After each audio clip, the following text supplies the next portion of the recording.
Hello, everyone. Welcome back to my YouTube channel. Hey, folks, let me tell you something. I've been watching General Hospital for more years than I care to count. And this week coming up from May 25th to the 29th, looks like it's going to be a real roller coaster ride in Port Charles. I'm sitting here grinning already because the teasers are full of big shocks and surprises. You know how that old town loves to stir up trouble? Well, ABC is about to drop some major storylines that are going to have everybody talking. Hearts racing, jaws dropping, the whole 9 yards. Grab your sweet tea or your coffee, settle into your favorite chair, and let's dive in together.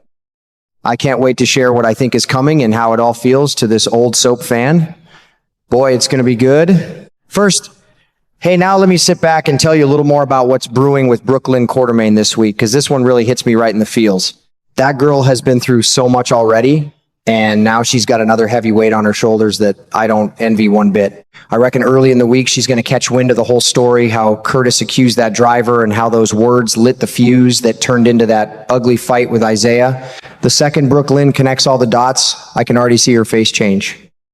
She's going to start blaming herself something fierce. You know how she is, big heart, always taking on more responsibility than she needs to. She'll probably be pacing around the Quartermaine house, replaying everything in her head, thinking, if it wasn't for that misunderstanding I caused, none of this would have happened. The guilt is going to eat at her all day long. She might even start seriously thinking about coming clean and confessing everything just to clear her conscience. But Lord, that would open up a whole new can of worms. That's when Tracy Quartermaine steps in. And you know Tracy doesn't sugarcoat anything. She's as tough as they come. I can picture her pulling Brooke Lynn aside, giving her that sharp, no-nonsense look, and laying it all out plain and simple. She's got to keep quiet if she wants any real shot at adopting little Phoebe. That baby girl means the absolute world to Brooke Lynn right now. It's like her fresh start, her chance at real happiness after everything she's been through. Tracy's words are going to hit her hard like a splash of cold water. You'll see Brooke Lynn torn between doing what's right and protecting the future she wants so badly. She'll probably swallow that guilt down deep, even though it's going to keep nagging at her every single day. Watching her struggle like that just makes me root for her even more. She deserves a little peace, doesn't she? And speaking of people carrying secrets that could blow up any minute, let's talk about Ethan Lovett. Oh man, that boy looks like he's got trouble coming around the corner, and it's got me leaning forward in my chair. If Ava Jerome starts digging deeper into Delilah Wilson's ties with that art gallery, especially with Alexis Davis right there egging her on and pushing her to keep investigating, Ethan's going to be sweating bullets. He already has plenty of reasons to be nervous. And this could stir up a hornet's nest. Those old enemies he's been trying to leave behind, they might come roaring back into Port Charles faster than you can say trouble. Even worse, the whole connection between him and Delilah could come spilling out into the open, and that would change everything. These two storylines running at the same time are exactly why I've loved this show for so long. One minute you're feeling sorry for Brooke Lynn and her guilty heart, hoping she finds a way to protect her chance at motherhood. The next minute, you're worried sick about Ethan and wondering how deep this hole's going to get. Port Charles never gives anybody a quiet week, does it? It feels just like real life, messy, emotional, and full of surprises.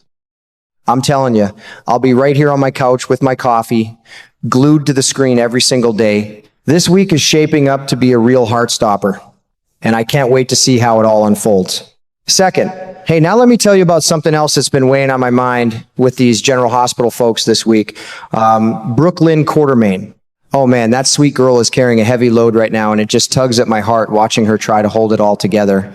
I figure she's going to hear the full story about Curtis accusing that driver and how those words sparked that nasty fight with Isaiah. The minute she puts it all together, I bet she starts kicking herself real hard.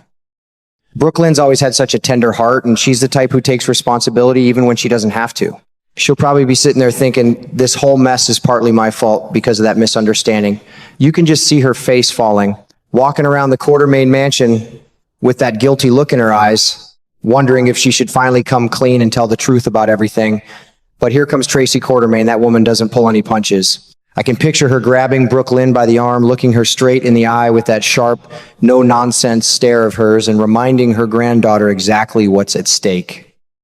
You keep quiet if you want any real chance of adopting little Phoebe, she'll say. Those words are going to hit Brooke Lynn like a ton of bricks. That baby means the world to her right now, And the fear of losing that opportunity might be enough to make her swallow her guilt and stay silent, even though it's eating her up inside. Lord, the pressure these families put on each other sometimes, it's enough to make an old man shake his head. And just when you think the drama can't get any thicker, we've got Ethan Lovett sweating it out on the other side of town. If Ava Jerome starts poking around into Delilah Wilson's connection with that art gallery, especially with Alexis Davis right there encouraging her every step of the way, Ethan's going to be real nervous. He's got plenty of reasons to worry, and I don't blame him one bit. This kind of digging could stir up old ghosts and bring some dangerous people from his past straight back to Port Charles. Worse than that, it might blow the lid off whatever secret connection he has with Delilah. These storylines are twisting and turning so much it feels like real life, doesn't it?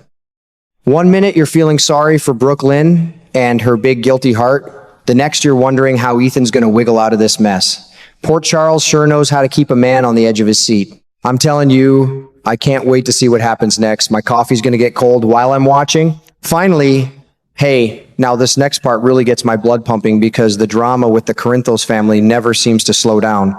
Michael Corinthos is still working hard behind the scenes, pushing that sneaky plan to trap Willow and Harrison Chase into an affair. I swear, that boy's got revenge on his mind like it's the only thing keeping him going these days. He's hoping with everything in him that Willow won't be able to resist the temptation if his trap snaps shut just right. Part of me feels sorry for him because he's hurting so bad, but another part just shakes my head and thinks, Michael, this path ain't going to bring you the peace you're looking for.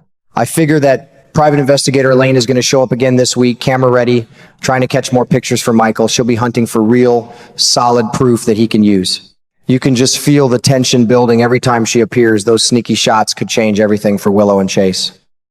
It makes my stomach twist a little because I've always rooted for Willow to find some happiness, and this whole setup feels so messy and painful. Meanwhile, things are blowing up even more at Windermere. There's going to be plenty of wild, dramatic moments coming, the kind that make you lean closer to the screen. But thank the good Lord, little Danny Morgan and Charlotte Cassadine are going to make it through all that chaos safe and sound.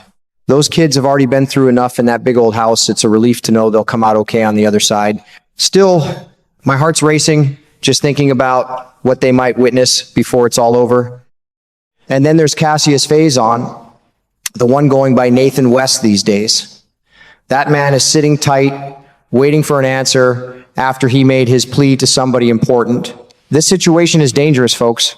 It could be about saving Jocelyn Jax's life, his own neck, or maybe both, if Ross Cullum figures out who's really holding Cassius.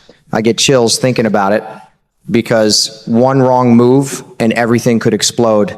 Man, Port Charles is serving up one heart-pounding week after another. Between Michael's schemes, the danger at Windermere, and Jocelyn fighting for her life, I don't know if my nerves can take it, but I'll be right here on my couch, coffee in hand, watching every single minute. These stories feel so real sometimes, like family troubles we've all seen in one way or another. Can't wait to see how it all unfolds. You better not miss it either.